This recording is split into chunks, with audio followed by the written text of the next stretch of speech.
Hello, Sean. Hey, Noreen, how are you? Good. I see Anthony, Jeff, Jason, Lisa, Pat, myself. We're good. All right. Wonderful. Are we ready to start the meeting? Sure. Good to go? All right. So everyone, welcome to the December 10th, 2020 Town of Monroe Planning Board Workshop meeting. Noreen, would you take a roll call for attendance? Bonnie Franson. Present. Jeff Manson. Here. Jason Srinsky. Here. John Allegro. Here. Pat Shea. Here. Anthony Vaccaro.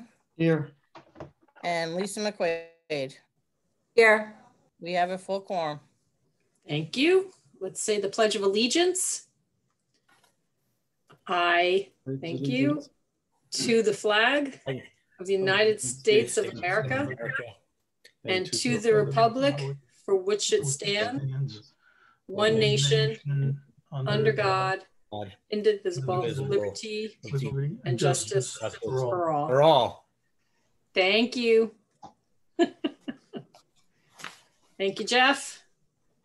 First item on the agenda, GG Management. Who is here for them?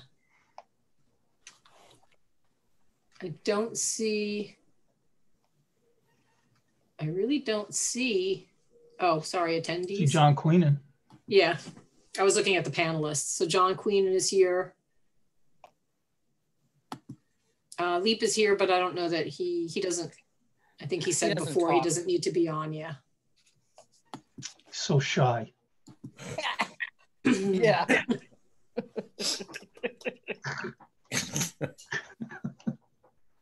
All right. Hi, John. Good evening, everyone. Hello. How's everyone? Good. Good. Happy holidays. Yes, same to everyone. And hopefully we can get 2020 out of here. No, yes. So tell us about where we are in the process, what you've been working on, and then I'll let Sean and Ashley talk to us about process. Okay. I just wanted to give the board a brief update with the plan that we're working on right now. It's an interim plan. We've completed our initial grading plan of the site, as well as our sewer service design. And I just wanted to touch base with the board of what we were thinking in terms of the grading. This is our first iteration of it. To be honest with you, I'm not particularly in love with it, but what we were trying to accomplish was to keep the houses on the high side low. So, as a board, we've been talking about, not seeing those houses up on top of the ridge.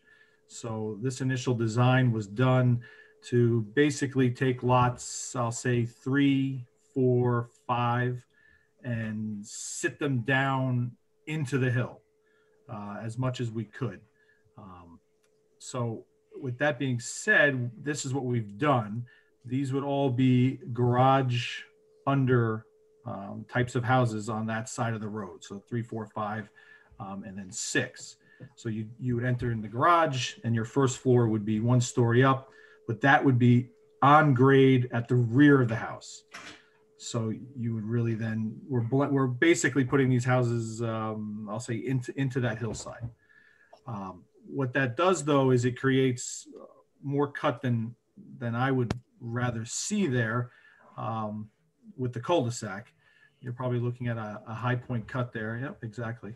Somewhere in the range of like 10 to 15 feet at that peak there, right in the center, with an average of probably like 8 to 10 foot.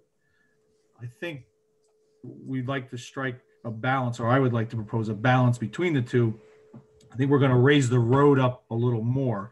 So we have the cul-de-sac graded at 4%, which is a fairly light slope. The proposed street in the village is graded at 5.2. So we were actually flattening it out a bit while we were picking it up at the village line. I think I'd like to match the 5.2 and bring that continuously up to the cul-de-sac. That'll raise the entire road up, and we'll probably end up with a maximum cut of somewhere around 10 with an average of 6, with those houses still being situated into the, I'll say, the hillside there. So before you leave that image, John, real quick, if you would just explain the chart for those who might not be familiar with what you're showing along the vertical axis and what you're showing on the horizontal axis. Sure. This is a road profile. So on the horizontal axis is they call them stationing. So that's just the length of road as you're going along. So 0 plus 0 is the beginning, and basically the end is the length. And what you'll see at the end is when we do the profile, we loop through the cul-de-sac. So it actually shows a longer cul-de-sac because we're looping through it. So that's just the points down the center line of the road. The vertical axis are the elevations. So what you'll see here is the lighter dashed line is existing grade. Oh, very good, Sean. You have steady hand, Sean. And the darker line is the proposed grade of the road. So that's where you'll see the differences.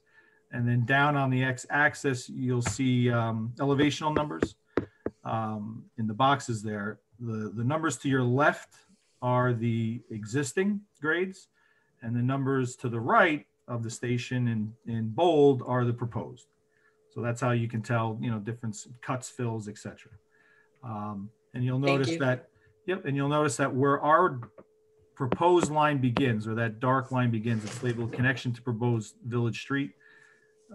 We didn't show the grading for the village road because I don't have it in CAD, but their proposed, that's their elevation that they're ending at.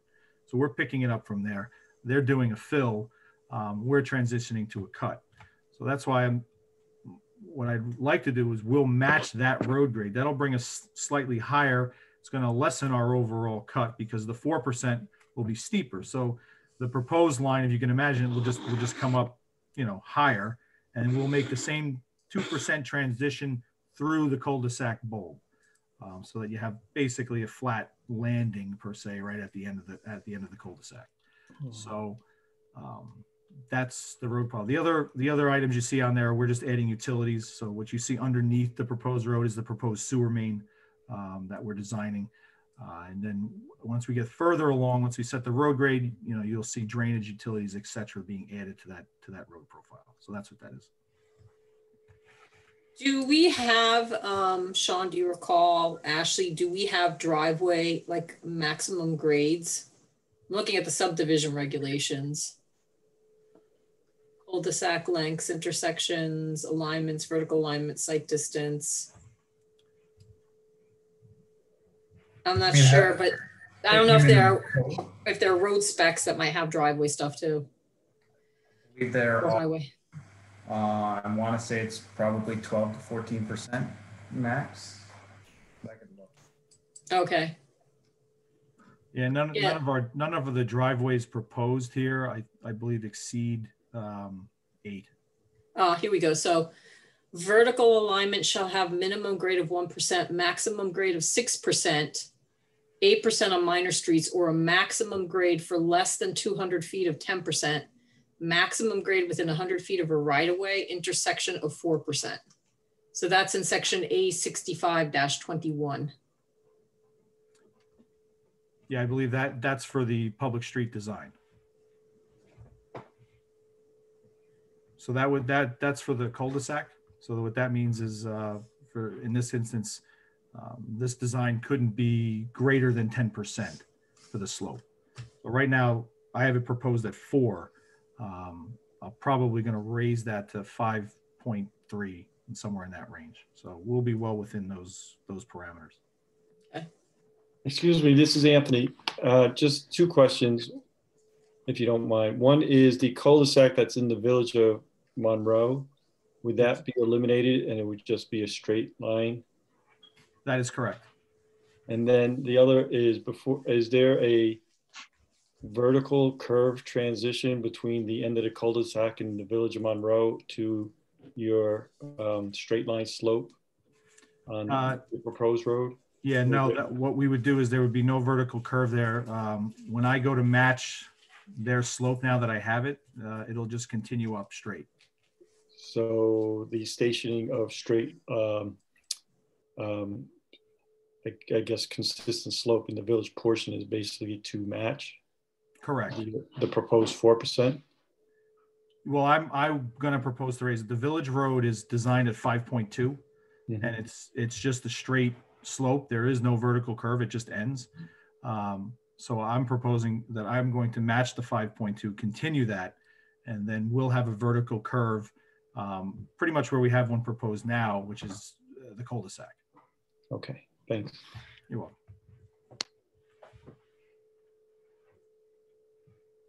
welcome.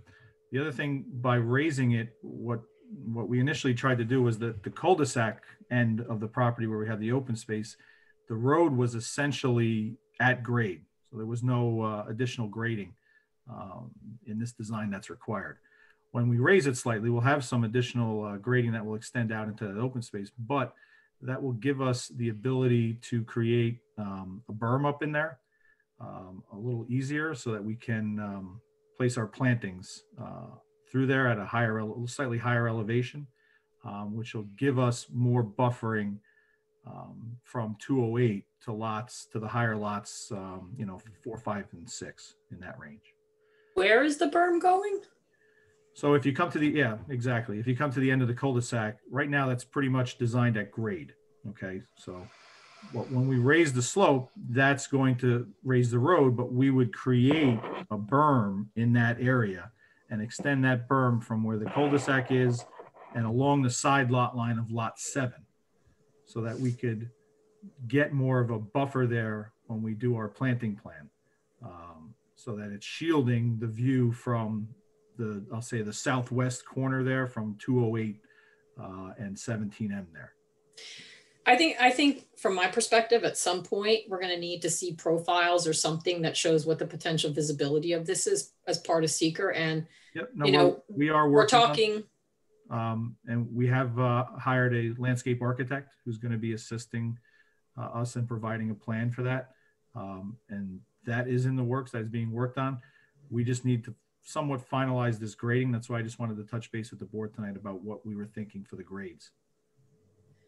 So, the other way of achieving, if there's concern that these buildings are kind of going to pop out of, the ground or be visible, is to not have super high buildings.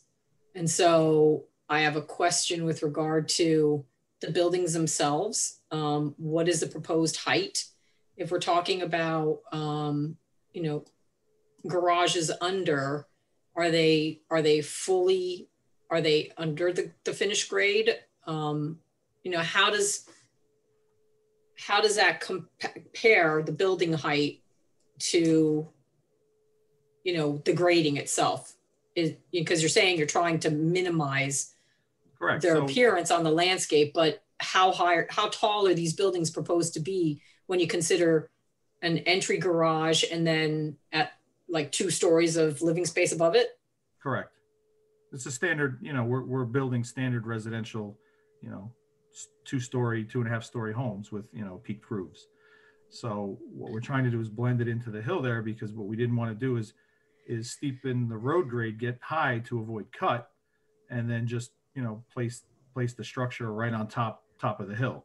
So this is the balance between the two, is to set it lower, have a little more cut, and set them into the hillside. And now has really John has the 3 sorry lots. has John has Sean looked at these? Has he received this? Yes, I've looked at it. Okay. Sorry to interrupt you. Go ahead, John. No, that's okay. Specifically, it really deals with lots 3, 4, and 5. Those are your high side lots. The rest of the lots pretty much blend in just like typical residential lots, right into the proposed grading. So you notice, like, for instance, lot 7, lot 8, lot 9, those are all fairly easily graded lots on grade. There's nothing, there's nothing significant with those. And even with the raise of the grade that we're proposing, those lots will still stay fairly, normal, low. There's nothing out of the ordinary with those. It's really, we're trying to deal with lots 3, 4, 5, which we know are on the higher side. And that's why I think where they are with the comparison of putting them into the hill and providing that open space that we will landscape, I think we'll be able to buffer that visually.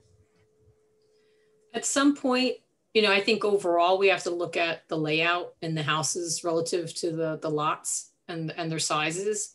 I don't see the bulk table right now. It'd be useful to have the cluster bulk table on it. You may have that and we're just not seeing it, but what is the minimum side yard for some of these 2 families? We held all of the bulk requirements for the R10, SR10 zone. Okay. With the exception of the rear yards along the power line. We made those, we proposed 25, I believe, instead of 35. But the rest of the side yards have all been met. They should be dimensioned on this plan, I think, Sean, if you zoom in. Yeah, I see the setback lines. Yeah. Okay, so you have this. Okay, great. And all of the lots are 10,000 square feet or larger.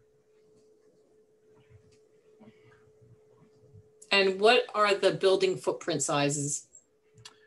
They're being worked on architecture right now. The boxes, I believe, are in the range of 2,200 to 2,800 square feet.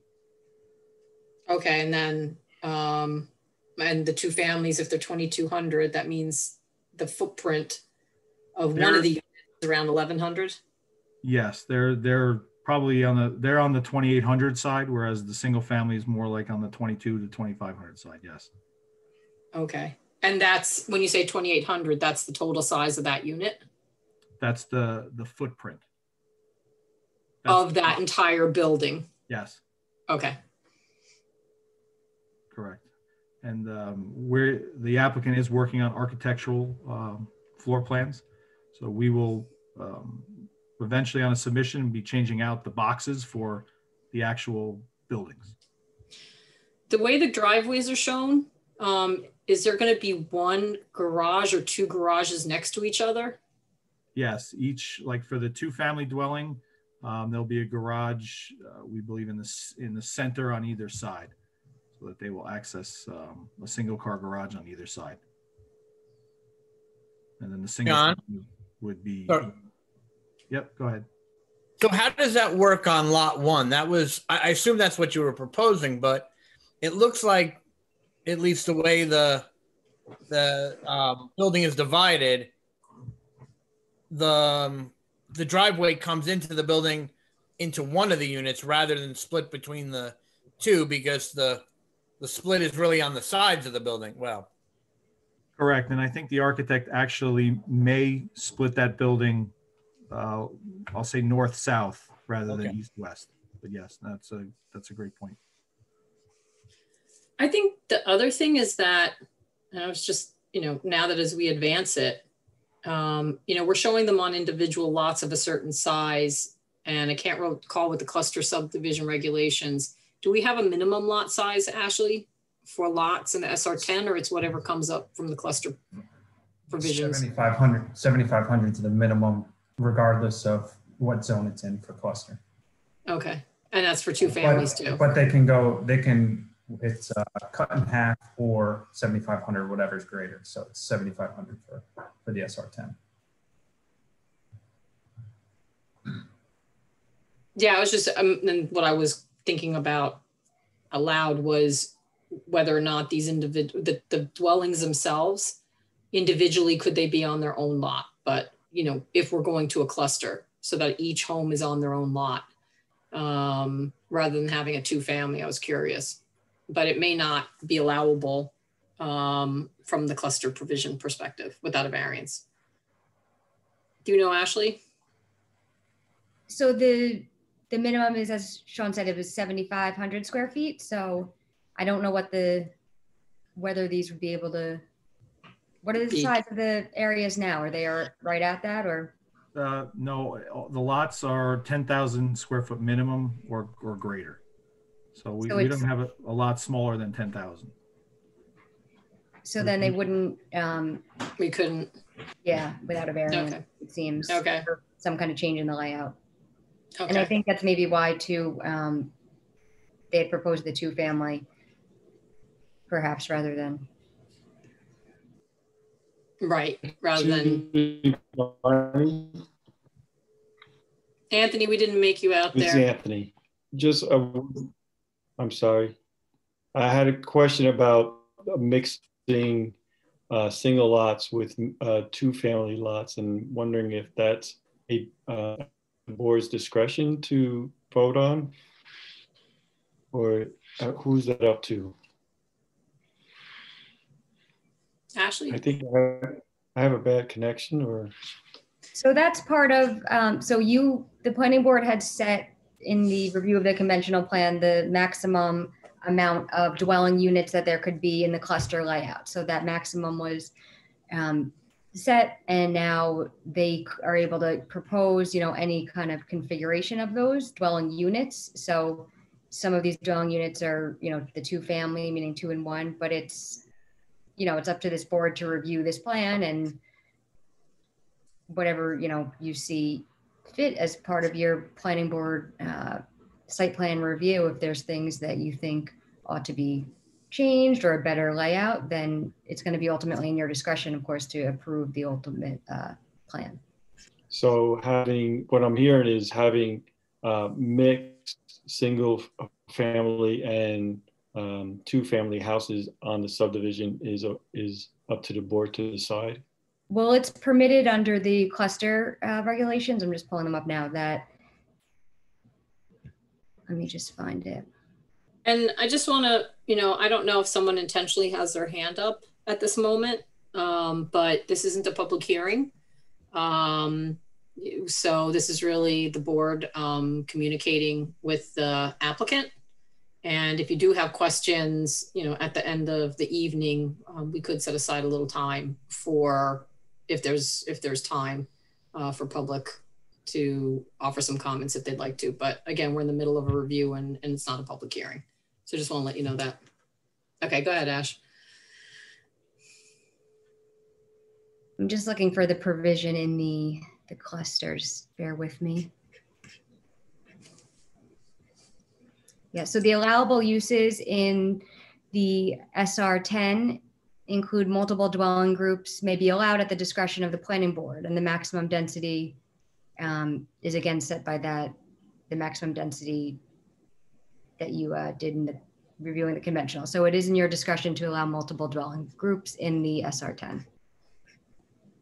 Okay, can we take a poll on that, or is it right to do that now, or do you, just would like to see what the rest of the board thinks on those issues?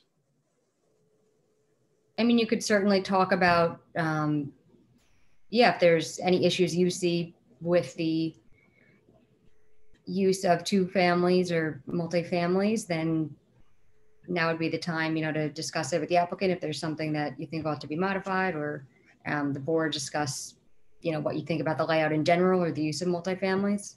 I don't know whether that's been really talked about. Okay, thank you. Anthony, do you want to lead off? Do you want to offer comments on that? Well, I personally wouldn't want to see mixed use like that on a subdivision, and I'm wondering if it's a layout where, as you mentioned, Bonnie, not having, seeing where individual dwellings could have their own lots, and also love to see, into single family. If it was, if we had, multiple dwellings with multiple units on, this area of land to be developed, and that, would be something I would prefer than having single family mixed with 2-family houses. So, so I'll jump in. My reaction has more to do with, in as much as these are minimum lot areas for homes, from my perspective, we want to make sure that there's enough usable, yard for kids, for, entertainment, for whatever it is that may go on these properties. So I'm most interested in the relationship of the buildings, their size relative to how much space is left on the lot. Is there a car space length is 20 feet, typically a 10 by 20 space, let's say. So, having 25 feet backyards is not necessarily a lot of space, in as much as it may be a minimum. So from my perspective, again, I just wonder, or what I look for is creating both a community that is visually attractive, one that, again, we're not going to see oversized homes that are clearly visible from, surrounding public roads without, genuine screening, and having lots that homeowners can in fact enjoy. Because in this instance, unlike other cluster subdivisions, this doesn't have the kind of open space that others do, where it can be for passive recreation, et cetera. A lot of this property has been dedicated to an easement area. So what's left for open space is not a lot. And, again, it's just relationship of the building to the lot size, and having space for members of the community to be able to, to share and use for their enjoyment. That's my reaction. John? Bonnie, I seem to recall having this conversation several meetings ago. Wasn't there a consensus that clustering two-family dwellings, clustering the residences into two-family dwellings would be optimal because it would allow for more of that preservation space? Yeah, so we ended up referring that particular layout, agreeing to refer it to the ZBA, because they still need to get variances for, is it the amount of open space, Ashley, that they provided? Yes, it's less than 50% of the lot area. So it's the amount of open space. Right, this was way before then that we had. Oh, okay. That we had this, it could have been 8 months ago. Yeah, I think, conversation. yeah, I think during this whole time of reviewing this application and looking at the cluster, the applicant has provided multiple layouts of how this may look. And again, to get closer to the open space requirement, not including the easement, they ended up going in the direction of the two-family dwellings. And so that's what the applicant's proposing, and that's what we're reviewing. And, there were comments, positive to a two-family and one-family mixed arrangement. Otherwise, we wouldn't have moved this forward. But have we specifically talked about the specific mix? No, I don't know that we have. Other than it's been tacit because, we forwarded this to the ZBA. Did we hear back from the ZBA?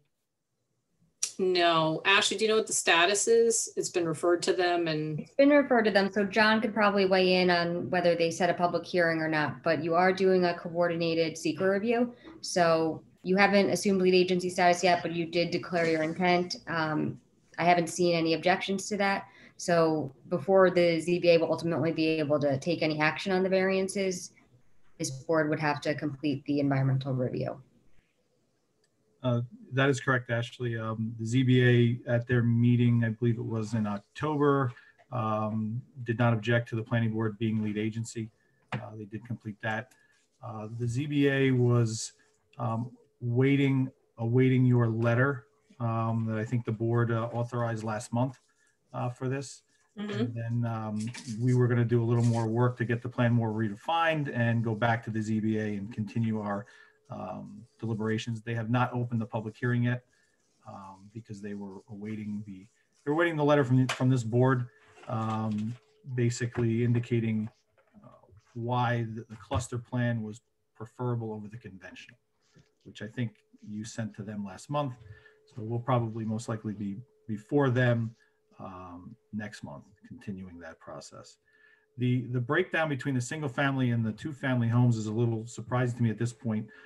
We did have that conversation numerous times in the past, and that's how we ended up at this layout. This layout has been proposed for a few months now as a cluster like this.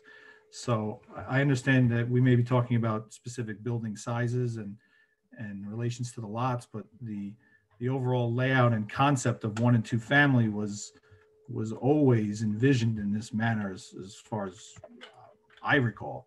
So it's a little surprising that, you know, we're kind of going backwards a little bit, talking about how we're going to do that. That's not my recollection. I mean, I know it's been thinking about it. So, you know, but just for the record, you know, I'm surprised that there are mixed dwellings sizes, and I would prefer to see more uniformity on that. Either go with all 2 family dwellings or a few 3 family dwellings. And if you're looking for open space and efficiency of usage of land, then you may be able to achieve that with you know, larger multifamily houses, but fewer of them on the property. Yeah, we had looked at the 3 family arrangements, and in talking with the highway superintendent and the fire department, they did not want to see any more units greater than 2 family with this development. And quite honestly, if the board wants to see more 2 family, we can certainly add those. But our conversations in the past were that you wanted kind of a little mix in there, just so that it didn't look like a multi-family development. So that's why we have certain lots that are single family. If we made them all 2 family, yeah, I mean, we could do that. We get more open space, but that wasn't really the intent that we ever understood being conveyed from the board. I think from my perspective, part of it's, this is what's being advanced. This is what's been in front of the board, but it's still predicated on, you know, seeker review and getting the studies and looking at the visuals. And, you know, there may be some adjustments just simply because a layout may better, you know, have a less impact on a particular environmental condition, but we don't know that at this point. So, you know, you're further refining the plan itself. And, you know, once we start the seeker process, we'll get more information that helps guide, you know, the refinement of it. Agreed. But at this point, you know, we're doing the final plans here. I mean, we're grading this out. And if we go from having 9 lots, you know, with 4 single family and 5 2 family, and we're going to make that, you know, maybe 7 lots, that's a significant difference if we make another 2 family somewhere, because that changes the grading and maybe the road doesn't have to be as long. So there's, I just don't want to do this multiple times, because we've already kind of went down that with the conventional plan. That's all. So if there's anything that the board can offer tonight about the mix, or if there's another alternative you're looking at, I'd like to know that now before we do all this work and then come back and have to do it again. Does anybody else have reactions? I do. You know, one of the things I like about what this proposal is, and that John mentioned a little earlier, is the vast majority of what would be the typical bulk table requirements in SR10 are incorporated into this cluster design, including that the lots are 10,000 and over. You know, I understand, you know, we're giving up something on a few of the lots in the back. They're a little narrower, but part of the issue, I guess, for me is that if I understood the implication of what John is saying, the distances between the units with this mixed arrangement is going to be fairly typical of what you would see, you know, driving down, you know, most of the SR10 zone, where the lots are generally in the 10,000 square foot range. You know, certainly there's SR10 where there's some bigger lots and that kind of thing, but there's plenty of, I think, precedent for streets that will kind of look like this. I'm generally in favor of the mix of housing. I feel that we did go down that road. At least, you know, again, we haven't I don't know that we pulled the board on it, but I think it's been back and forth in discussions. I like that it's almost half and half. And, you know, I think, yeah, we may have to do some fine tuning on the sizes of the footprints and the eventual buildings and that sort of thing. But overall, this kind of works for me. Anybody else?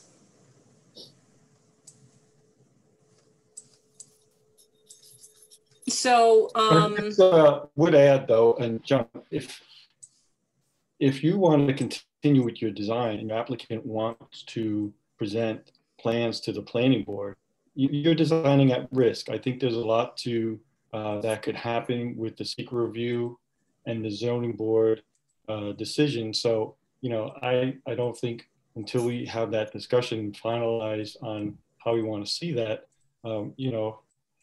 you'd want to, really start to invest a lot of your energy into creating a plan that hasn't been approved conceptually. Yeah, and ultimately we grant preliminary plan approval first for major subdivisions. Right. So we don't go right to final. This is the plan. This is why I'm here. I'm providing you with the update where we are, and this is, what we're discussing at this point. So. Yep. Anybody else have any thoughts? Jason, no. Pat, no. Lisa, anything? I was trying to unmute myself before. Sorry. That's okay. I feel that we have been through this, and I think that's how the two-family came about. I noticed that there was a couple of lots taken away, probably because of the cluster, and then we were, wanted more open space. So I think that was the compromise, was the two-family, because we had approved a certain lot yield, and I think it was 15, and we did away with that terrible lot 10 that, the property would have been awful on that. So I think this was the compromise. I was actually excited to see more of the plan because we haven't seen the grading, and I was listening to John's, how he was going to make the roads meet and stuff like that. So I actually thought we had gotten past the shape of the lots and the two-family homes mixed with the one family as well. But and I'm okay with it, and I don't mind, having the discussion or something. But I really did think that I was on the same page with John Queenan, where he's at a certain point, but that's my thoughts on it. Thank you. So Sean, I think that was everybody as far as who wanted to make comments. Sean, did you have comments on this layout? I do. Just bring up the plan.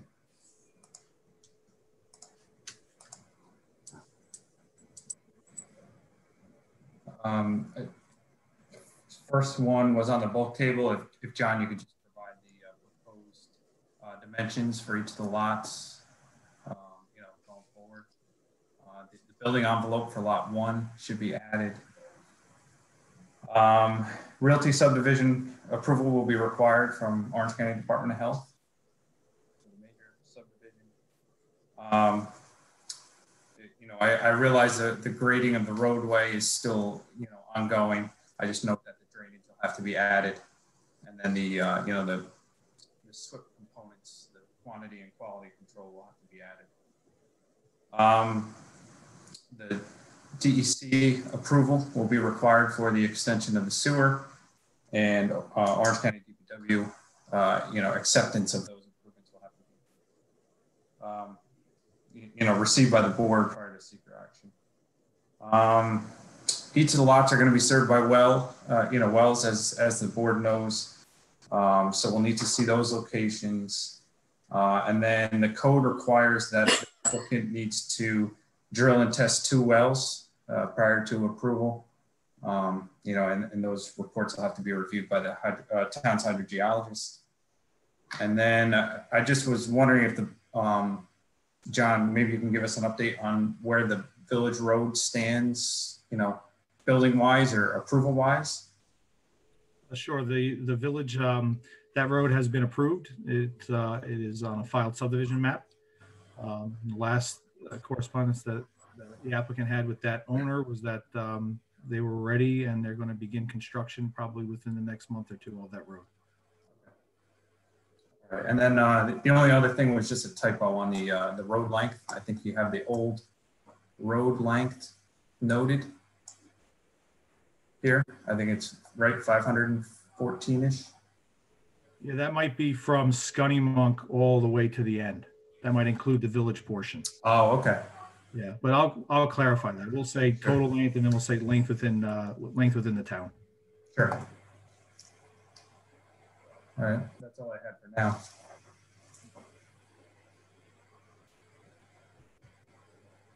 Ashley, do you have comments?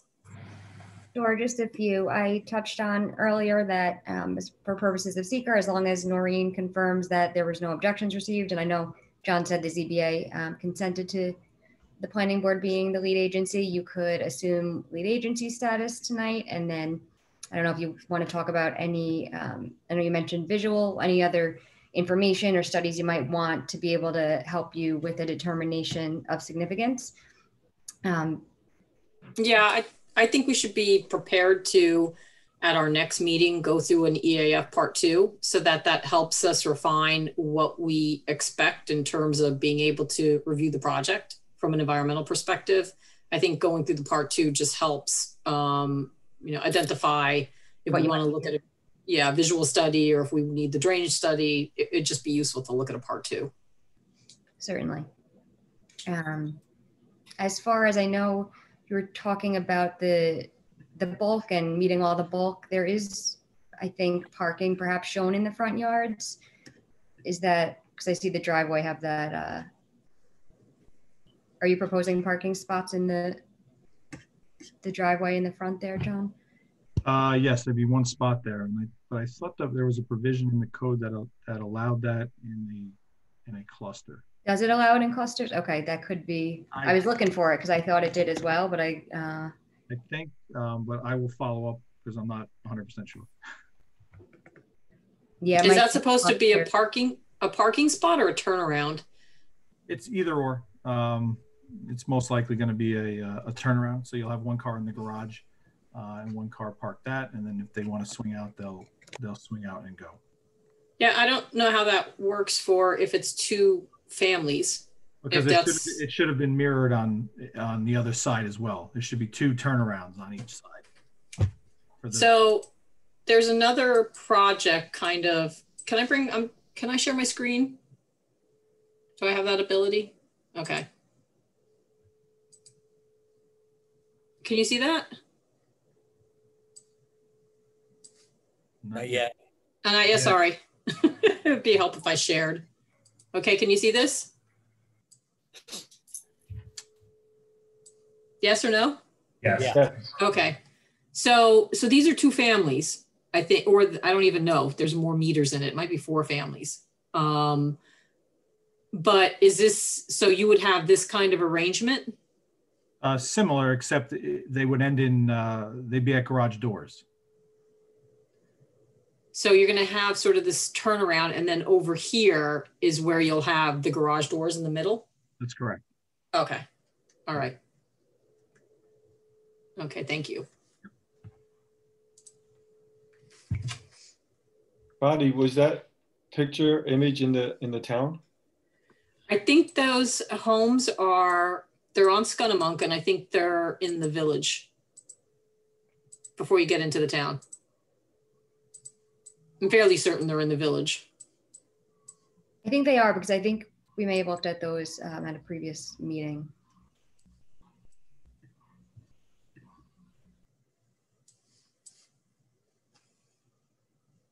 So I had just a couple more comments. Because there are 2 family that will trigger your architectural review under the code, your ARB powers.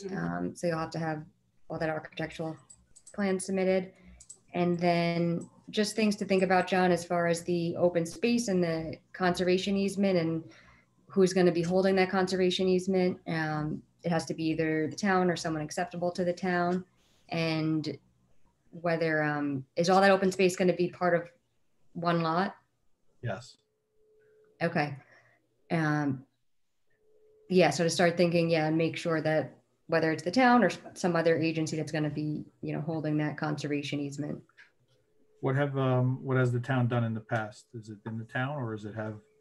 I don't know that there's been,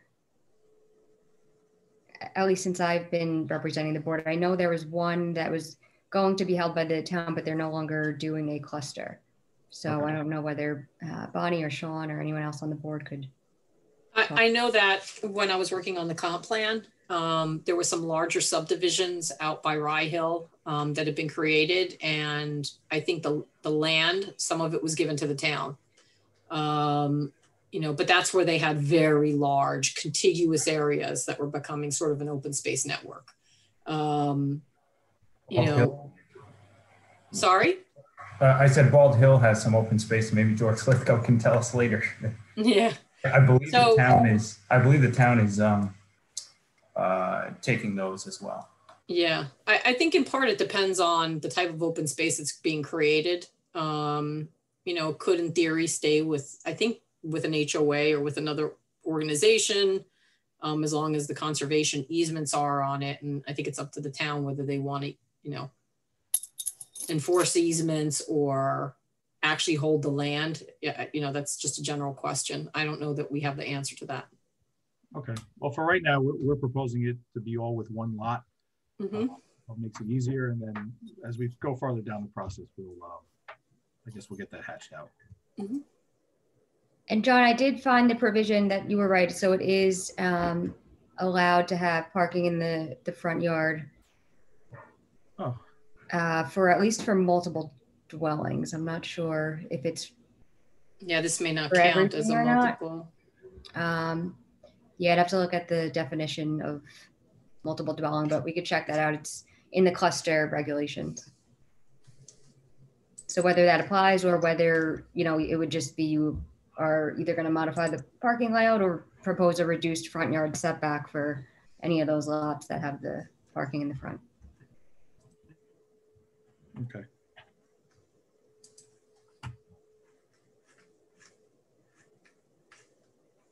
Was there any other comments you had, Ashley? I think that is it. So multiple family dwelling is building a range and tender designed to be occupied by 3 or more families. Okay, so then it looks like if you look, it's 5721.7 and then it's C8. That's where they are speaking to 5727? 57-21.7. 21.7 cluster. Oh, so it's in the cluster provisions themselves. Mm-hmm.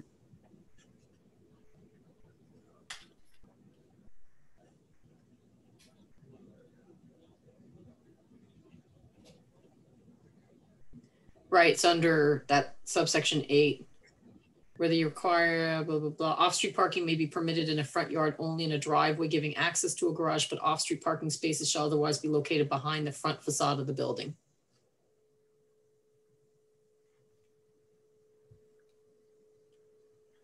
But if that's just for multiple dwellings, which.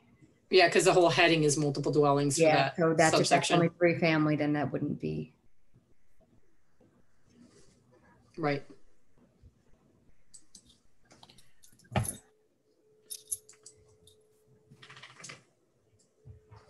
So that'll need to be addressed in some way. Yes. So then just to now, just going back now, looking at the allowable uses, it's under that same provision under C1, and it talks about multiple dwelling groups may be allowed at the discretion of the planning board. So I'm just wondering now whether 2 family is not part of that.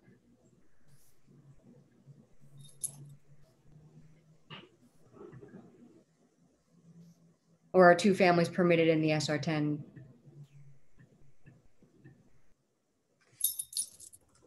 So that multiple dwellings are allowed anyway in the SR10 They're for not. two families? They're not, no. No. Okay. It was an It's misunderstanding. single family on the table. So this allowed them, by the cluster allowed them to go to multiple dwellings. But a two family isn't a multiple dwelling. If that's what you said, it was defined as 3 or more. Yeah.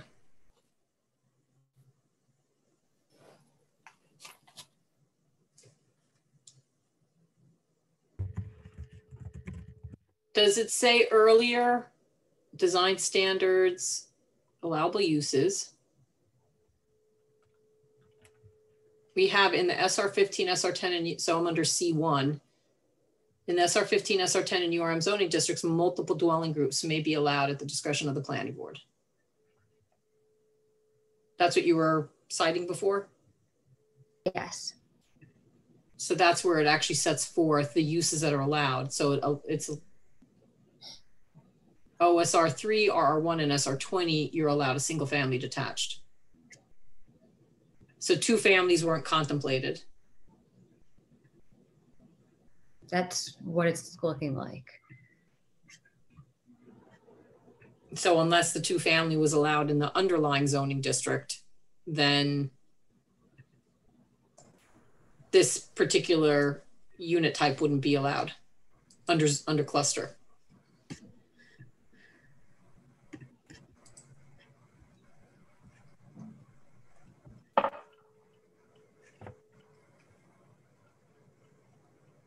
Is there a definition for multiple dwelling groups? Or are we taking There might, I think there is. A building, group of buildings, or housing development operated as a single project and arranged, intended, or designed to be occupied by 3 or more families living independently of each other in separate dwelling units. The term multiple dwelling group shall include attached and semi-attached single-family dwellings, patio homes, townhouses, garden apartments, and duplex buildings, which dwellings may be sold or rented individually, provided that a common area is retained by a homeowners or condominium association by the property owner for the exclusive benefit of the residents of the multiple dwelling group. So you could have duplexes, but it's in that kind of arrangement where it's a single project and common areas and all that, which I think that might have been, I think that was created in the multiple dwelling groups. I'm just looking in the use table.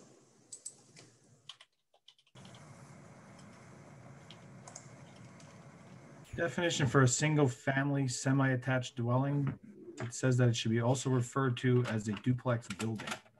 And that's a building containing 2 single family dwellings. So looking at the URM district regulations, there's a separate special use called multiple dwelling group.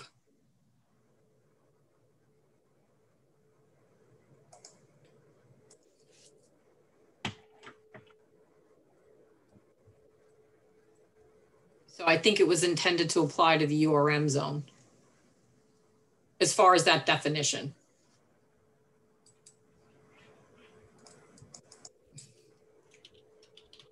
Okay, but going back to that cluster provision, the C1, it says SR15, SR10, and URM zoning districts, multiple dwelling groups may be allowed at the Yep. Well, is this something that the zoning board should look at while they're at the board?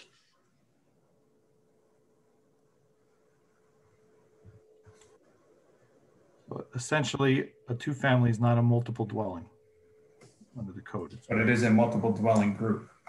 Right.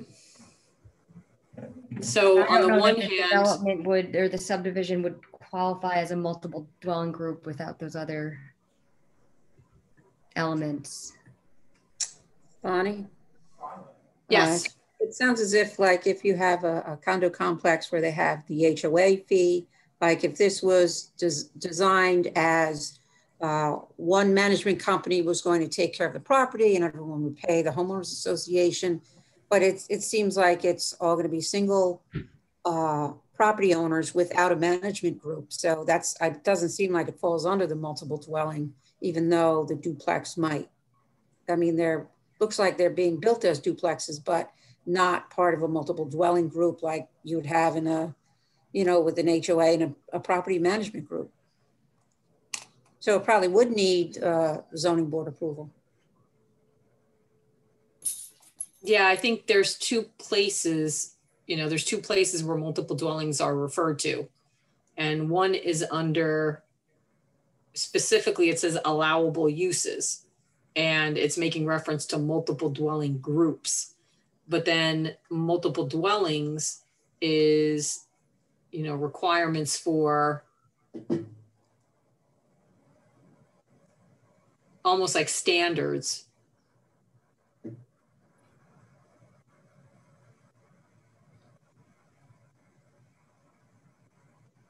For that particular multiple dwelling group. So I think we need to talk to Ashley offline to do a little more research on this. And then it may just be something that, since you're at the zoning board of appeals, they may need to make an interpretation Yes. of multiple dwelling versus multiple dwelling group and what's applying here. Yes. Yeah, no, correct. It's throwing me for a little bit of a loop as well. So yeah, I'd like to research that a little more and we'll find out where we have to go. Okay. Okay. That's all I have. Anything else, John, you want to ask, or do you want to be on the next agenda next month, or? Oh, well, I think you need to, because I think we want to start the seeker process. Yeah, and at that point we should, depending on how this multiple dwelling thing works out, but we should have much more detail on the plan. We'll definitely have a landscaping plan, and we'll have those cross sections for the visuals. Okay. Okay. So this evening we can declare ourselves lead agency. Should we do that? We'll do that by a motion. Or you could do a motion to assume lead agency status. Okay. So if someone would make a motion that the Town of Monroe Planning Board assume lead agency status for the DG management cluster subdivision. I'll make that motion.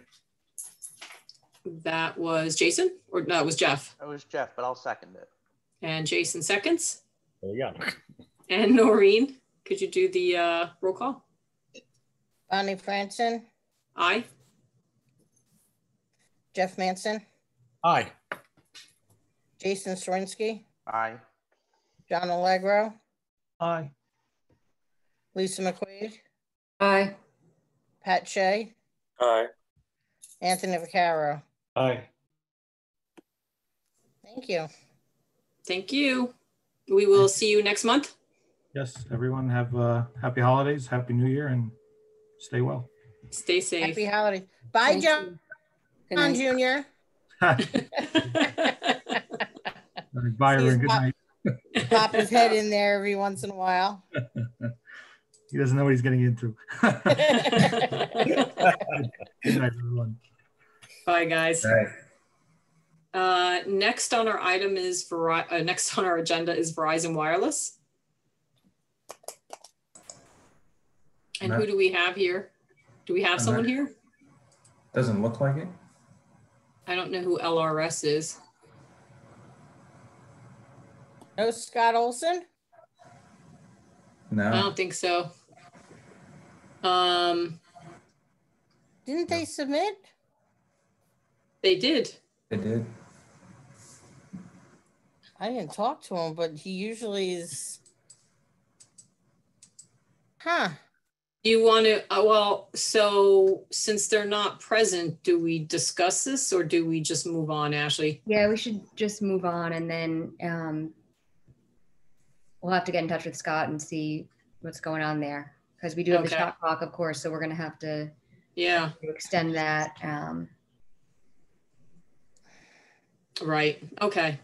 So we will just note for the record that the applicant and for the minutes that the applicant did not appear, so we did not hear this agenda item. So the next item on the agenda is HB. Bonnie, Yes. I have a question just for record keeping. I have two item numbers, 186 2020, and one is Verizon and the other one is Gateway Plaza. I'm wondering if which is which. Noreen? I'd have to go into the Gateway Plaza is that the one with the billboard? Yes. Yes. Verizon Okay. is supposed to be 186. Yeah. And I believe the sign's 187. Okay, that makes sense. Thanks. I'll quickly double check tomorrow, but I can't access the county here tonight.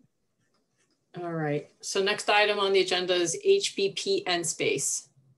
And George Lithgow is representing the applicant. We have Nate Burns. So if you'd like to introduce yourselves and give us a summary of the application. Okay. George Lithgow, Jacobowitz and Gubitz, representing RD Management, the applicant. Nate Burns is here, who's the landscape architect. You guys recall this time last year, we were talking about outdoor dining, and that was pre-COVID.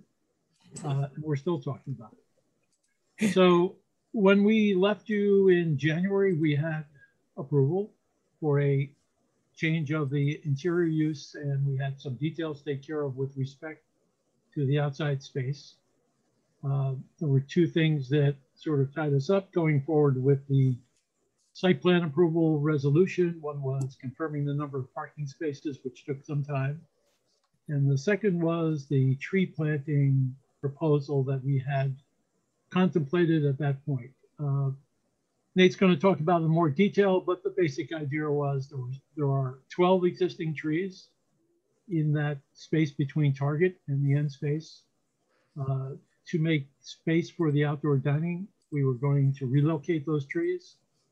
We were going to meet with the Conservation Commission, see what would be an appropriate location, move the trees. And then COVID hit, and the opportunity to get together didn't gel for some time. And in the interim, Nate went up and looked at the trees and really doesn't think it's a good idea to relocate those trees, which are ornamental trees. And it seems like a better use of everyone's time just to replant, or not replant, to plant new trees along the buffer in the back where there's already a fair amount of planting to extend and enhance that buffer area. So Nate's worked out a plan. Ashley's given some comments. We've looked at comments from the MCC, Monroe Conservation Committee. And those comments are acceptable. We'll add those notes to the plan. Ashley and I have talked about conditions. We'll add notes to the plan with one minor tweak that I'd like to talk about at the conclusion of the discussion with Nate. But I think Nate can tell you what the trees are he's proposing.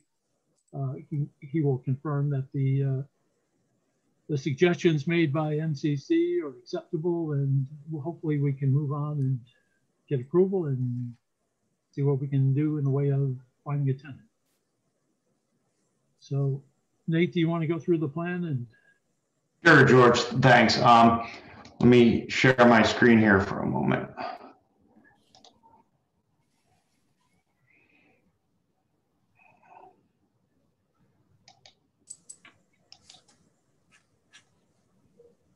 All right.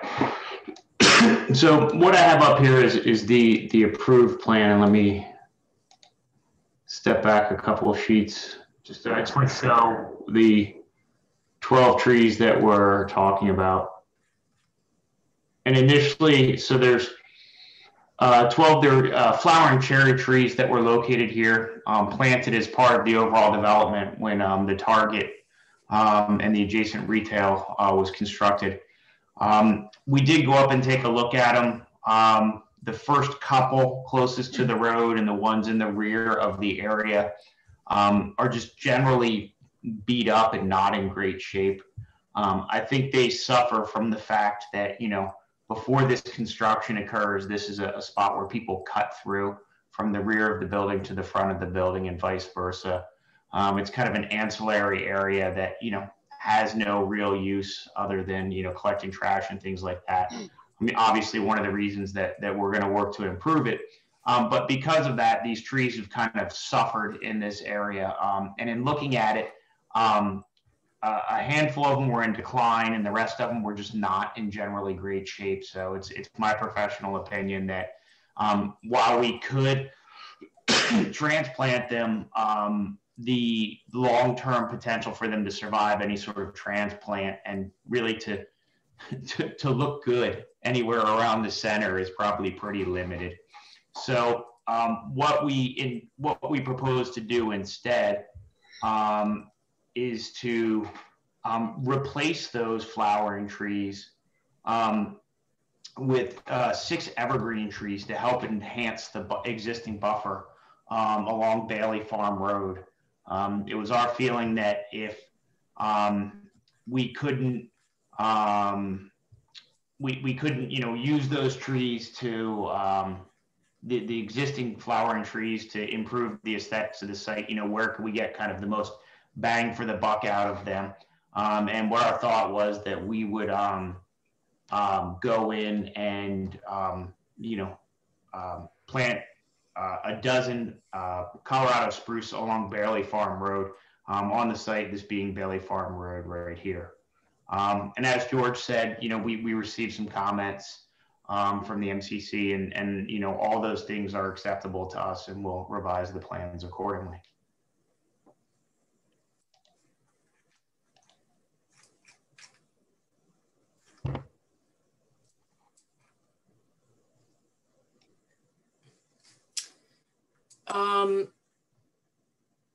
We don't have a landscape architect that's looked at this, correct?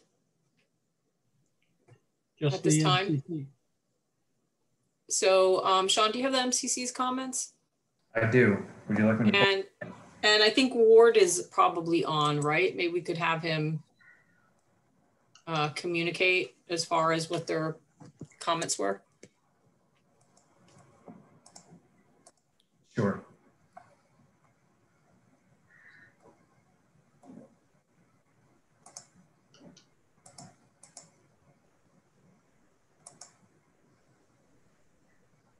Ward, can you hear us? Good evening. Hi there. How are you doing? Good. On our comments? Yeah, so we're looking at them on the screen. Okay. We took individually, several of our members took a ride over there. Let's look at the berm where there's plantings already there. And then we consulted each other.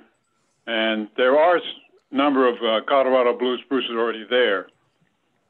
And it's been our experience in the last decade or so that depending on where you are, weather conditions have changed. Climatic change is affecting these trees. And the Colorado blues are not extremely adaptive to these changes. In other words, we had these severe dry periods, and they most likely occurred in the last decade during the growing season, which is detrimental to the health of the tree. So we strongly recommend not putting any more Colorado blue spruce in there, but we suggested 3 other types of spruce, or not spruce, 3 other types of trees that would fill the bill, do in essence the same thing the Colorados would do. The problem I've noticed over the years is that when you start doing a multi-theme, or I should say mono-theme, you subject yourself putting all of your eggs in one basket, to use an old cliche. And when climate changes, we can't predict everything, but if one species is having a problem, and then you only have one species, you're in trouble. So that's why we like to do a little diversification. So I saw you had the consultant had suggested to Colorados. I would strongly recommend no more Colorados. We gave 4 trees to choose, which would work, that we feel would work very well in that area. And I would take the other 3, not the Colorados, because I said you already have Colorados in there. Don't put any more in there. That's our finding in essence. And I don't think that's a problem if we swap out the species based on your recommendation. You know, we appreciate your input and your foresight in that. So that's not a problem. We'll revise this to be a mix of 2 or 3 of the proposed species to avoid some of the other issues that you mentioned in terms of having a monoculture as well. That's in essence, and the planning is standard planning procedure. We just threw that in on the report, and that seems to work well in this area. So these, where are these trees being planted again?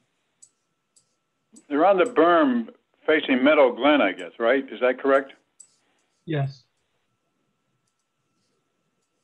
Yeah, if you go in the back of the building, you look up towards Meadow Glen, you'll see a bunch of Colorados and you see other trees. And I don't think you should put any more Colorados in there. Just break up the species.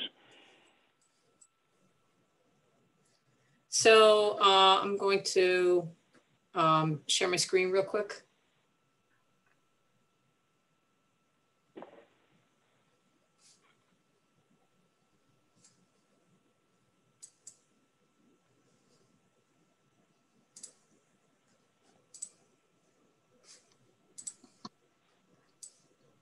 So are we talking about, because here's Meadow Glen on this side. Are we talking about over here or in here? Best target. I see that's target right there. Right. Keep going downhill. Downhill. Road.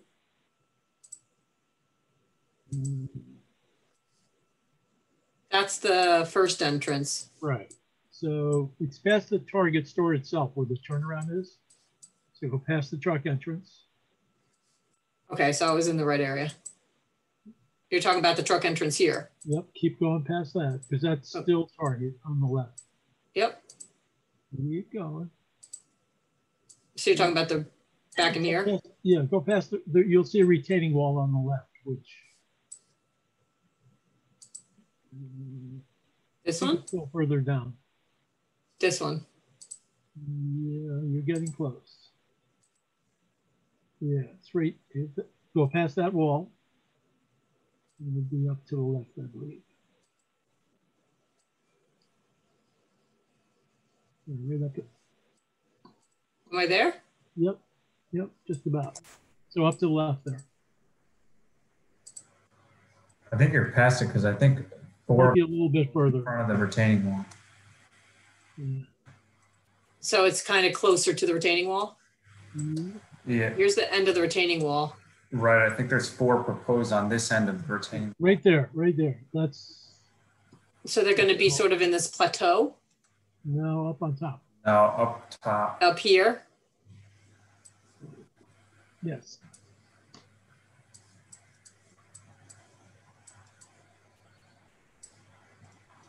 Right. Do we know there's no mechanical equipment or anything that would limit putting the trees there?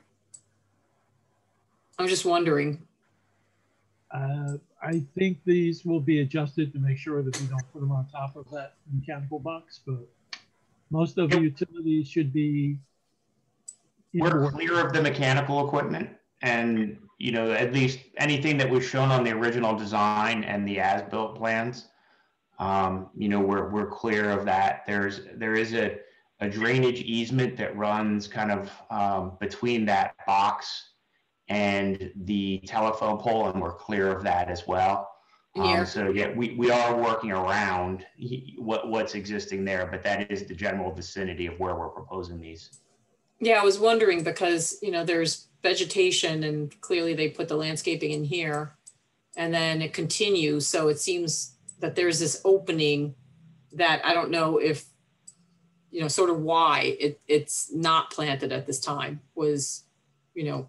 There's a sewer easement that runs down right next. Goes downhill? To the electrical box. Yep, it goes right downhill to Bailey Farm Road. So that's the one between the, that they're talking about? Pole. Yeah, between the pole and the electrical box, yep. And so then we're really talking about in here. Actually, 4 of them are proposed behind that utility pole. Okay. Utility poles right in here. And there's, oh, right here. Here's the pad. Right, so it's going to be on the Bailey Farm Road side of the utility pole. And then going back towards the retaining wall, there's going to be 4 proposed between a group of 2 and 1 tree. It might be more clear if you go back to the street view. Okay.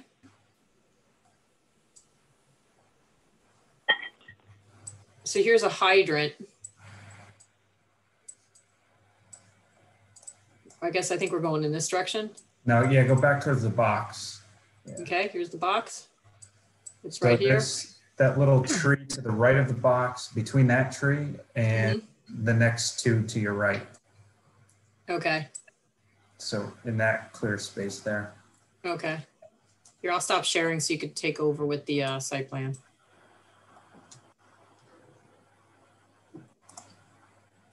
And Ward, when you went out to the site, was the slope okay? Was there any issue from your perspective as far as being able to plant them there?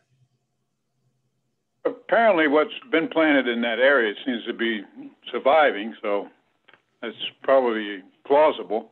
Okay. And you looked at details as far as planting. Was that already on a detail sheet or anything? No, we just gave them a standard operating procedure as far as what we generally recommend when you're doing planting in this area. Okay. As far as planting instructions. There wasn't a detail provided with the site plan, but the information that the Conservation Commission provided, I think they could easily put together a detail with that incorporated. Okay. What are the sizes of the plantings? We recommended not to go, when nursery grown stock, at least 6 foot in height. Okay. Those at that height level, if the nursery grown, those trees are pretty much bulletproof, given good conditions. Okay. Did you look at the plan? What's the spacing between them, Nate? I don't have. I'll measure it quickly. I just want to make sure I'm looking at it right. Does anybody want to comment while we're looking at this?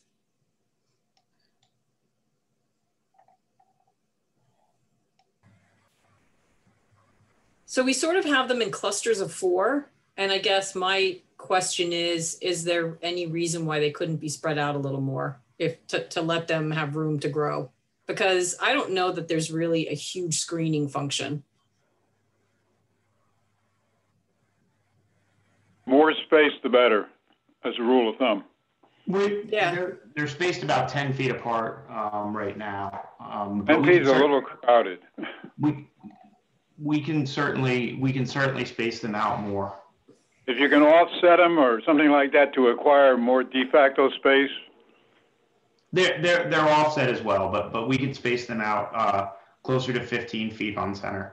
That's not 15 is probably about the minimum I would go, yes.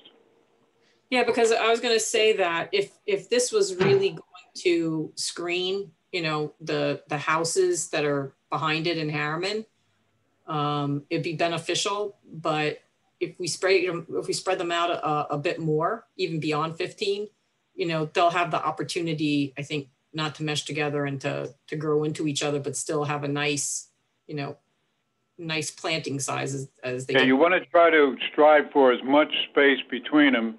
Airflow is important because a lot of insect pests or disease pests thrive when you get to very close contact with one another. So the more room, the better. Yeah, and I think you have the room. I mean, it looks like there's a lot of grassy area. You have some deciduous trees there. I think, well, I don't know if those are deciduous or just showing trees themselves. But I think, if you want to spread them out, that might be useful, like I said, because I don't know that they're really functioning in a screening role that much. This is like social distancing for trees. You got it. Yes, and they need more room. So 20 feet? Yeah, you think that's okay, Nate? Yeah, we can fit them at 20 feet. We can definitely do that. I put a note to make them that far, so we'll fit them in there at 20 feet.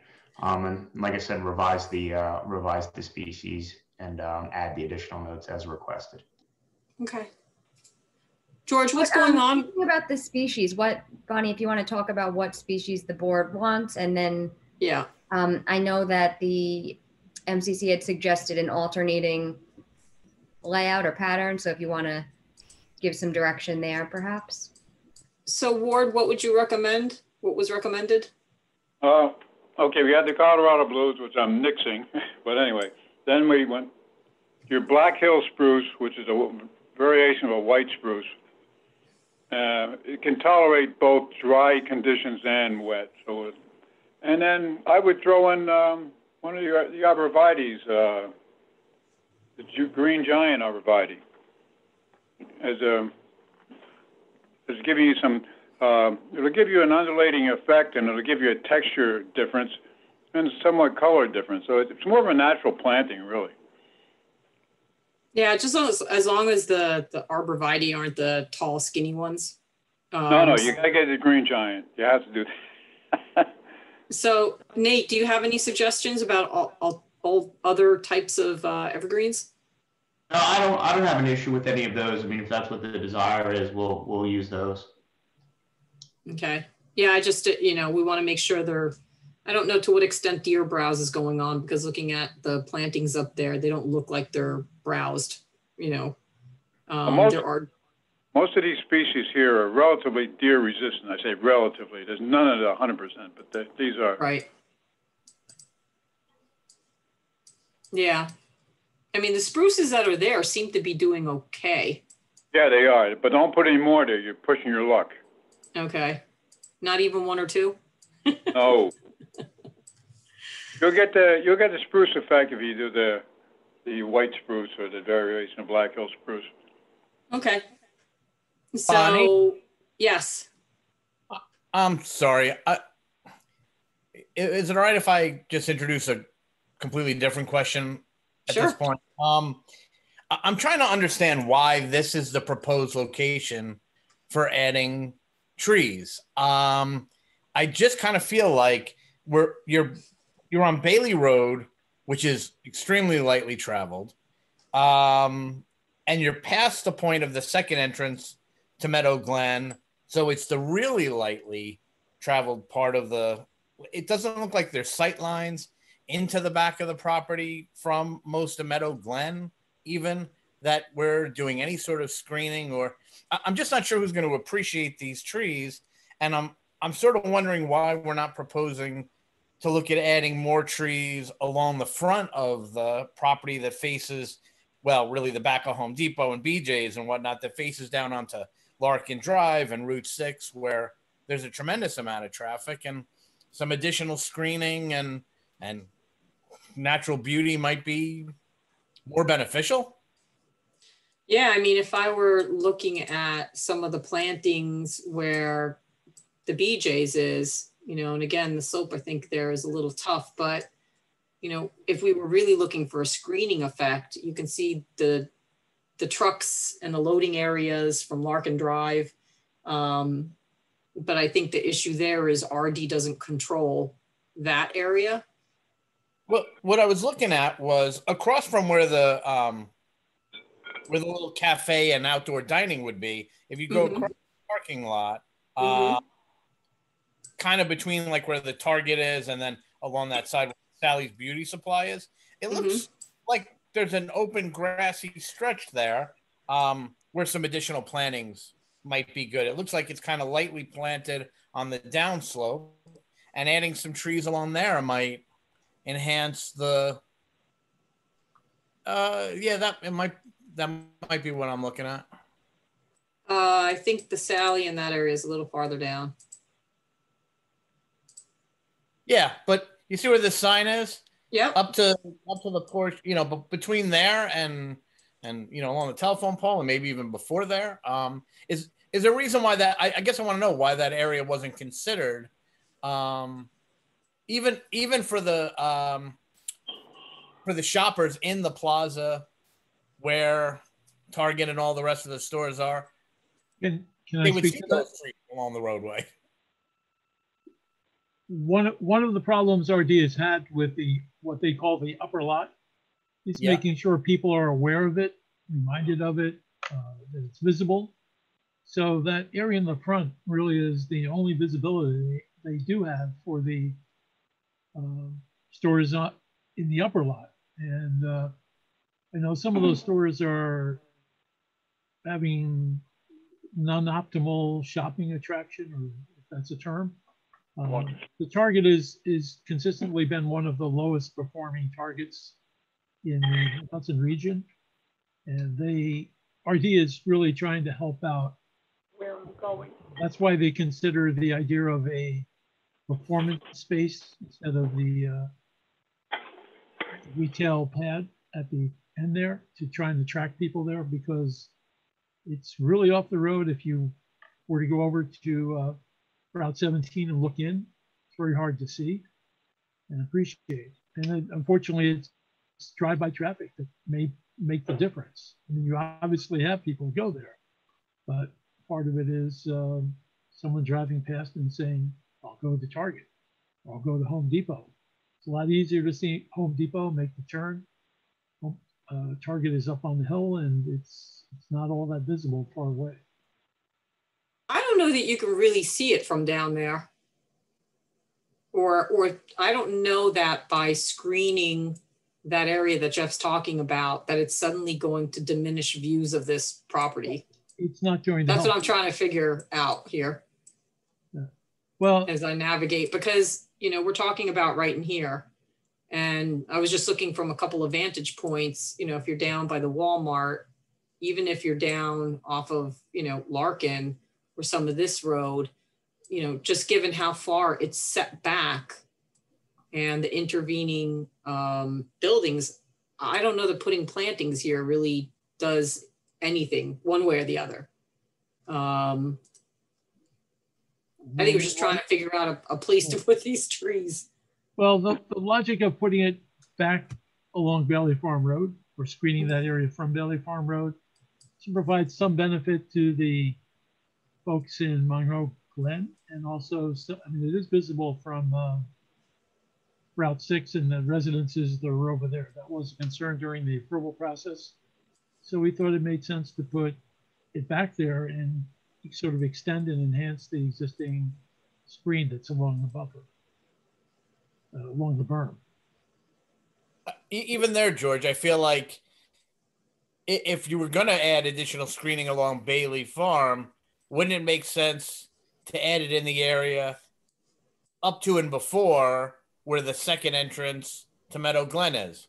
No, it would between there sense. and the Target. Yeah, the problem with that is Target owns that parcel. Okay.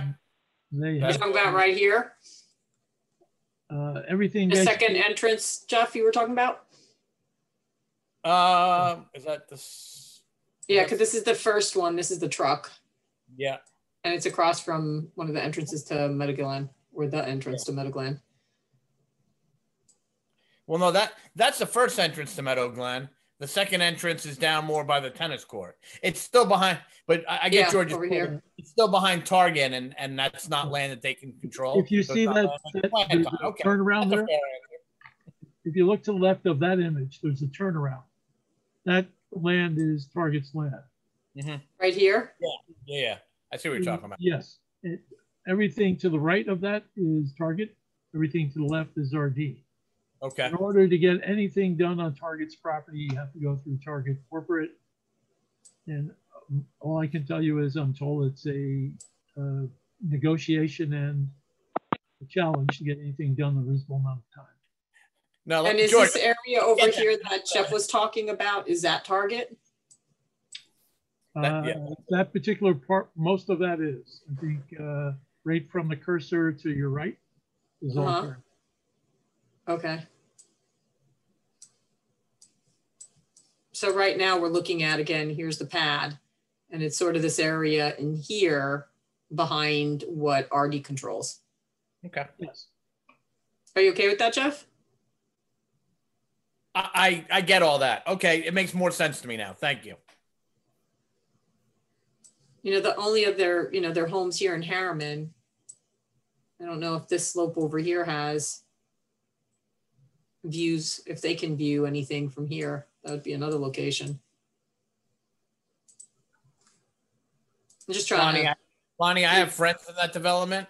You don't really, you don't see the retail from that development by and large.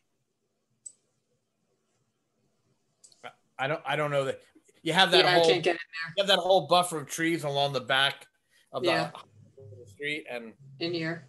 Yeah, I mean, I've been up and down there a bunch, and I never feel like you see the stores. You know, again, maybe when you're leaf off, but yeah, and then once you get over here, again, that's probably something RD doesn't control, right? Because it's Walmart. Yeah. Okay. I'm not sure where you're pointing. So right over here, this is Walmart. Actually, that's not even Monroe, so we need to even get away from there. That's not our jurisdiction. All right, so I think they're going to stay generally where it's been proposed. That seems reasonable. It makes a lot more sense to me now. Yeah, thanks. I appreciate it. Thank you. Yep. And it was a good point, just making sure that they're being put in a place that's useful. So we'll spread them out a little bit more. We'll do a mix, and we'll have some standard, notes, landscape notes, especially things like, if it dies, you replace it. And so does anybody else have comments on this? No, Jason shaking head, no. Ashley, what are our next steps? No, okay, so Pat. So did you want to see something with them spread out and have them come back? What did you want to tell them what exactly you want to see? I don't know. I guess the question is, if we just do a resolution, is this a site plan amendment?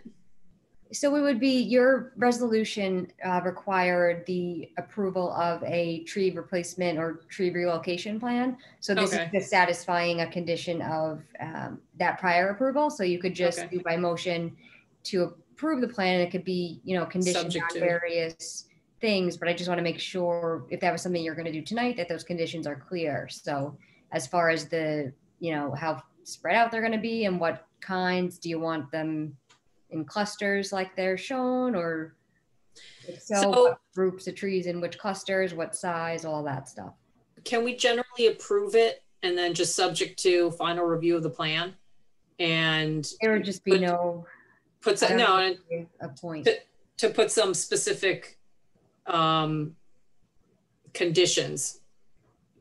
May I suggest that you consider a condition which allows the chairperson, with the advice of the town engineer and Mr. Brower, to approve? No, it would have to be the planning board. You can't designate the planning board's ability to approve it to one planning board member, and that essentially is what that would be doing. So I think the options would either be, to spell out exactly, if it was just strictly someone signing off on whether the conditions were, applied with, that's fine. But if there's going to be some additional, kind of substantive review, it just may as well come back. No, I think the board is giving, guidance. They want the trees spread out. They want a mix of trees consistent with the MCC recommendations. And basically what the chairperson would do is get the advice of the MCC representative, Mr. Brower, the town engineer, if appropriate, and determine that the direction of the board has been met. Can we just, can we approve it with those conditions, Ashley, certain conditions as you're spelling out? And then when the plan gets in, is there, any harm in circulating it to the planning board to say, are you good with this? That's essentially then just approving it. It's just essentially making a planning board a subsequent approval a condition. So I think that, George, you indicated you're not going to be trying to get a building permit anytime soon, right? Is that well, we don't expect to get a building permit until probably spring, but it's just the uncertainty of knowing whether or not we have the approved plan. Everything's ready to go. That's This is Anthony. Can I ask a question? Is there a practical time window for making these plantings that, you know, we have to adhere to? I mean, maybe the order of approving this as soon as possible isn't relevant.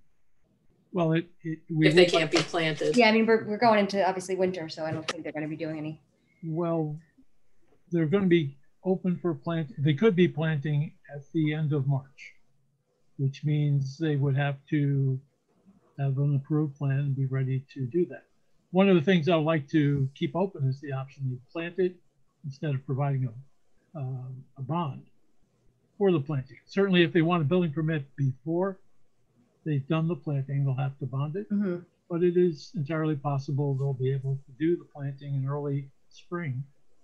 And then the only bond that would be necessary would be a maintenance bond. So that way it's not, again, it's just trying to keep it as simple as possible and keep it moving forward.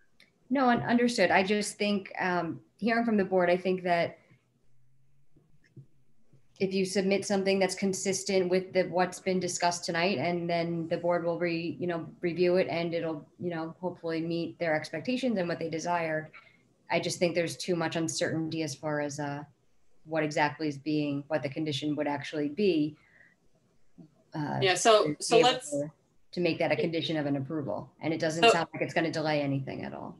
Well, I mean, the problem is, for example, if they were to get a tenant this winter, and the tenant wants to make use of this open space dining out opportunity, this is something that would have to be ready for middle of spring when it could be utilized. We don't know that we're going to have that tenant, but if we don't get this set up, we won't get that tenant. And that's the RD's concerns. It's a very competitive situation. It's hard to get a restaurant to make commitments to this, and they need to know there's no issues in the way. So I would ask, Nate, can you get the revised plan to them for meeting next week? You do meet next week, right? Well, we may not, so I wouldn't plan on next week. We only had one item on the agenda, George, and that's subject. We may not even need it. We may cancel it depending on circumstances. So it would be January. If you do meet, can we get on the agenda with the plan? I don't know if Nate responded, if he could get everything done. Nate, shake your head. Yes. We can have a plan tomorrow. So, yeah, so with details, with notes, with, again, all the good verbiage about how to ensure it's planted in a manner that it survives, et cetera, et cetera. We're going to add board's planting recommendations. Right, but also just, again, typical details for the plantings. That's part of a planting plan, notes and, if they, if they fail, if they die, that they're replanted, et cetera. Mm-hmm. So I personally am okay. I don't know that we're going to have a meeting. So, I would do it subject to us having a meeting. And if not, then we take it up in January. I think, at this point, our attorney's advising us that, too much additional review after having granted conditional approval is essentially, you might as well wait and then approve it at the next meeting. Board members, are you okay with that? If we have a meeting, we'll put them on, and if not, then we'll take this up in January. Yeah, that sounds fine. Fair. Yep. You okay with that? Ashley, that's okay? Yeah, I think that makes sense, just to make sure the board's on board with whatever specifically going to be shown. Okay, so that's what we're going to do, George. If we have our meeting, then we will put you on, and otherwise we'll have this on the January agenda. Okay, thank you. All right. Do you want me to answer Sean's question? Sean, you had a question. No, I don't think so. Not a question, but you said I could answer the question. Bald Hill. And for Bald Hill. Yes. Thank you. Oh, yes. Nate, you're done. Bald Hill is in the URM zone, and it is a multiple dwelling group. It is not required to provide open space. It's not a cluster. there is a restrictive covenant that will be on lot 5, which is not developable, not proposed as developable space part of that plan. So there is no conservation easement, and there is no open space required to be in the conservation easement as you would have with a cluster subdivision. So in other words, it's not. It's deed restricted, George. It's just deed restricted. Okay. Right. And who enforces it? Town. Okay. Weren't we working on somebody to dedicate that parcel to? Excuse me, the Ball Hill parcel? The lot 5. No, that would just be owned by the current owner. But there will be a restrictive covenant on it, and that's going to be agreed to by the town, or has been agreed by the town. So, all right. That doesn't apply to your prior discussion. Thank you. Thank you. And thank you. For the information on Bald Hill. Happy holidays to all. Happy holidays. You. So next item on our agenda is, I think we're down to minutes. Did everybody have an opportunity? Still on the line? He is. I just had a question because at the last meeting that I was at, the planning board meeting, we were talking about possibly doing a site visit to Monroe Commons, and we were supposed to hook up with getting permission to go on the property and go over with Noreen. I'm trying to hook up, and I'm just wondering if maybe we can just set up something tentatively now. If Ward is agreeable, we can either, I'm available this Saturday or Friday the 18th. Ward, are you still there? I think you are. Can you hear me? Yes. Okay, now what's the question? Did you get a chance to go to Monroe Commons yet to do a walkthrough? We had talked about it a couple of meetings ago, and if oh no, we have not. No, I'm available this Saturday or the Friday the 18th if you're available. Anytime on the Friday the 18th, pretty much during business hours, or because I have the day off, or this Saturday. Saturday, my weekends are filled up, but Fridays, as far as I know, is okay. Okay, I'll get in touch with Noreen and maybe we can. Although we may have another walk coming on at that conflict time, I'm not quite sure. We have a walk over Meadow Hill or something. Wetlands walk. Noreen, is that scheduled? Dave is trying to get something set up for the 18th. Joe was not available for this Friday. So the 18th would be great for me. Well, they're doing the 18th for Meadow Hill. Anthony, could you do Meadow Hill too? Yeah, if we could do it in the morning, that would be awesome.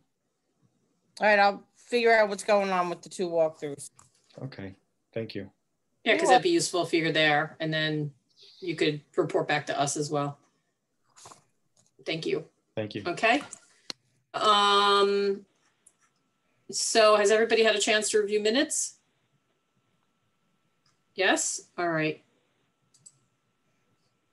Are there, I'm not going to bring them up and go through them. Does anybody have any revision? I'll bring it up if there are revisions. Does anybody have any revisions to the July 9th minutes? No? If you shake your head, no. All right. So who was present, Noreen? Was there anyone absent? I don't have it open.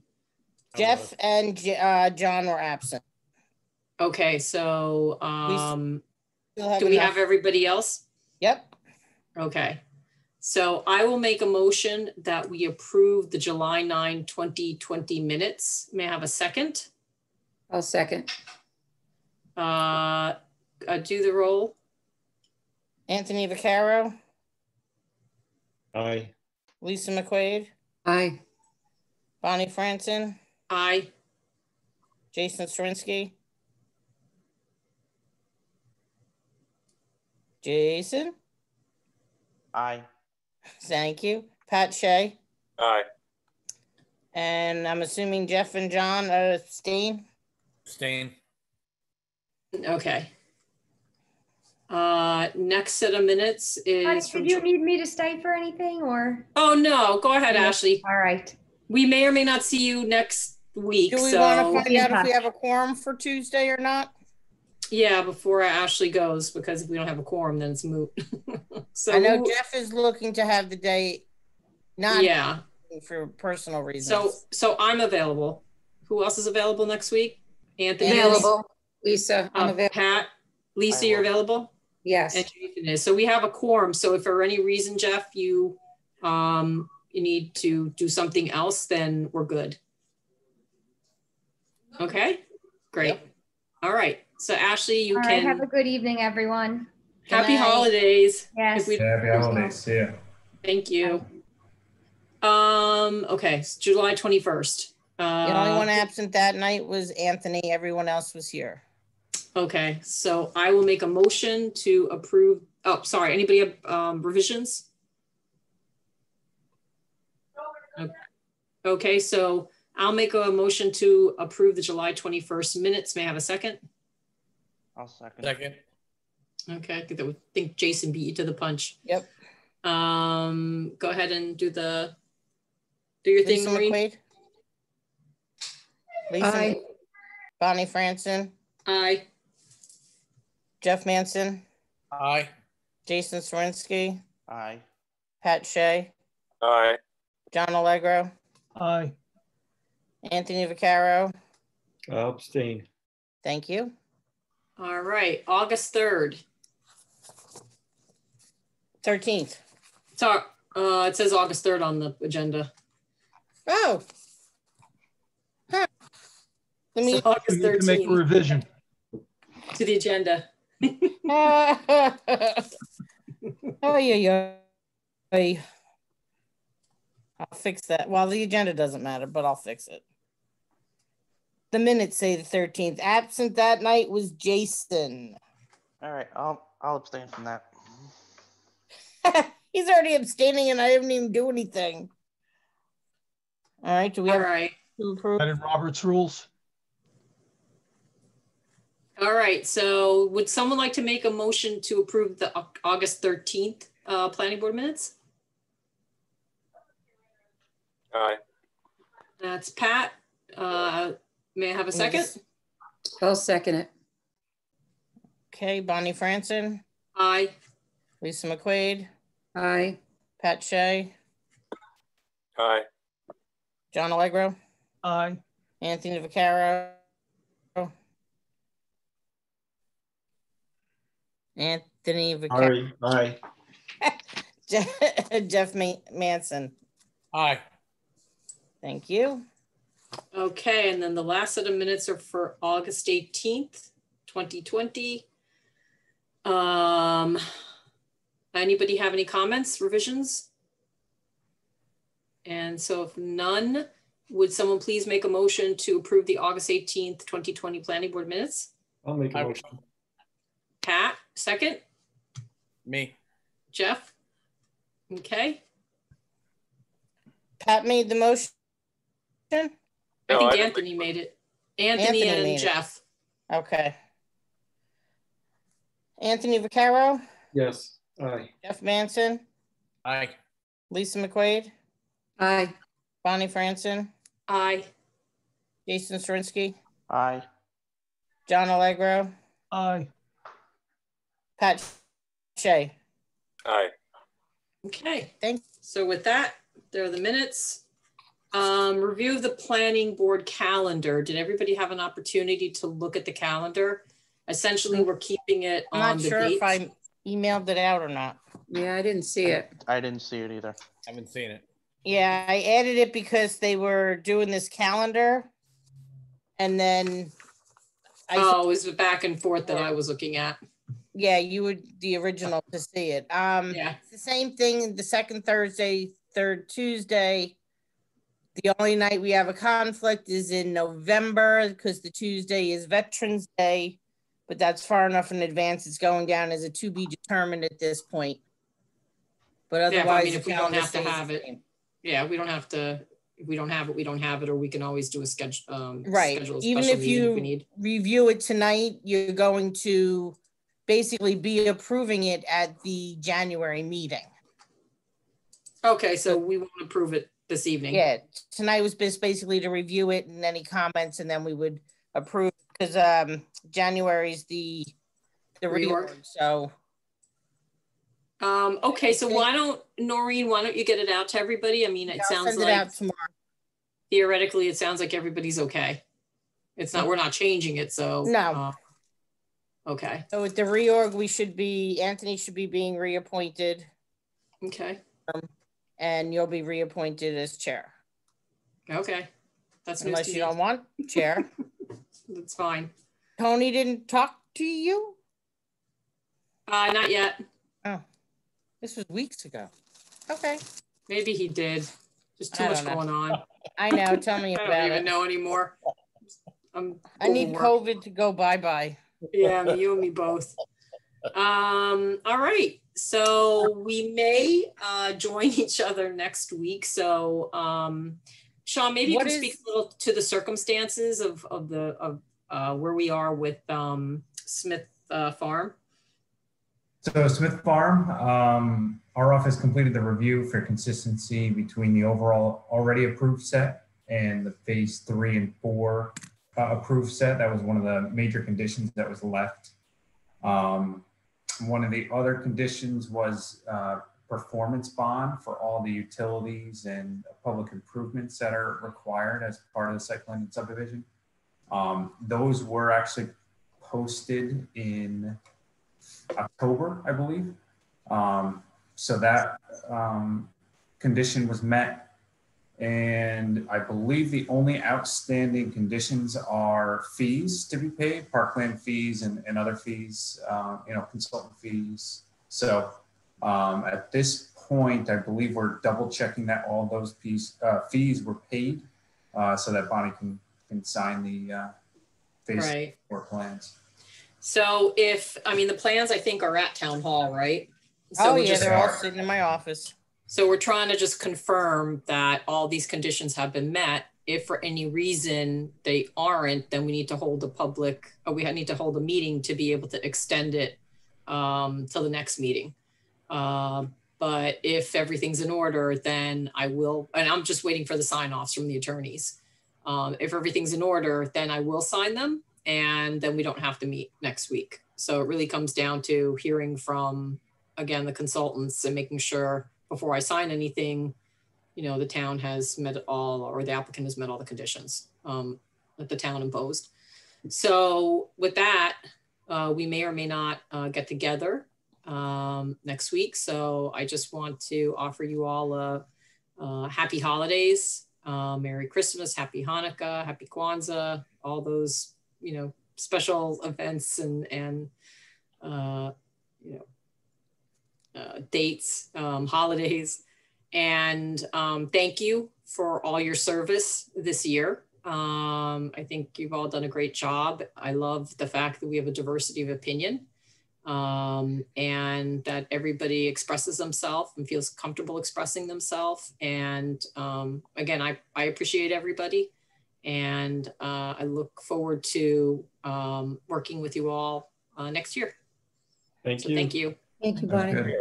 Thanks. Happy holidays. Same to you. Thank you. Happy holidays. Merry Christmas. All the same. And I need a motion. Who's going to make a motion to adjourn, John? Nope. I'll make that motion. Okay. And who's the second? I'll second. Thank you. All in favor, raise your hands. Aye. Or say yes. Yes, I'm saying yes. Yes. All right. Thank you all. Good night. Good night, guys. Bye. Bye. Thanks, Sean, for sticking around as usual. Of course. Okay. Bye-bye. See you.